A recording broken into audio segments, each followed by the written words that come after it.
तो brilliant knowledge के YouTube channel में मैं एजाज फिर से एक बार आपका वेलकम करता हूं, स्वागत करता हूं। तो आज की इस वीडियो में क्वेश्चन क्या है, आइए इसको देख लेते हैं। प्रश्न है, नदी घाटी परियोजना के मुख्य उद्देश्यों को लिखिए।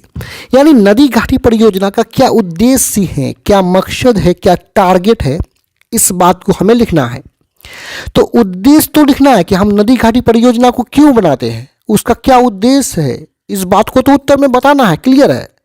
लेकिन इसको समझने से पहले आपको ये समझना जरूरी है कि ये नदी घाटी परियोजना आखिर होता क्या है, हम किसको नदी घाटी परियोजना बोलते हैं।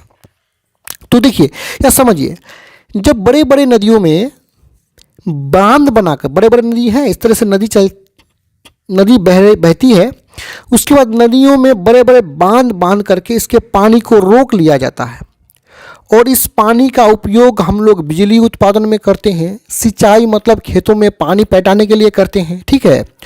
और बांध इसलिए भी बनाते हैं ताकि बाढ़ का नियंत्रण हो, बाढ़ पर कंट्रोल हो।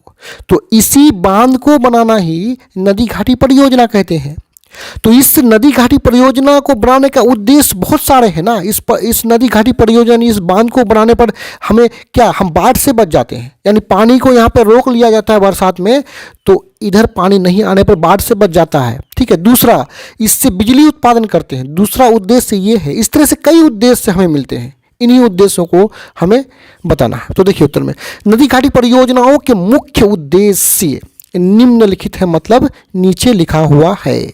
सबसे पहला को देखते हैं। देखिए एक नंबर में है, नहरों का विकास कर सिंचाई का व्यवस्था करना।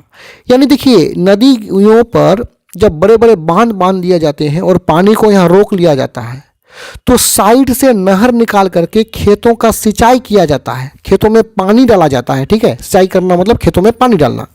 तो नहरों का विकास किया जाता है। अगला है बाढ़ पर नियंत्रण, बाढ़ पर कंट्रोल करना। तीसरा है पर्यटन के अवसर को विकसित करना। पर्यटन का मतलब जब हम किसी चीज़ को देखने के लिए जाते हैं तो उसे पर्यटन बोलते हैं।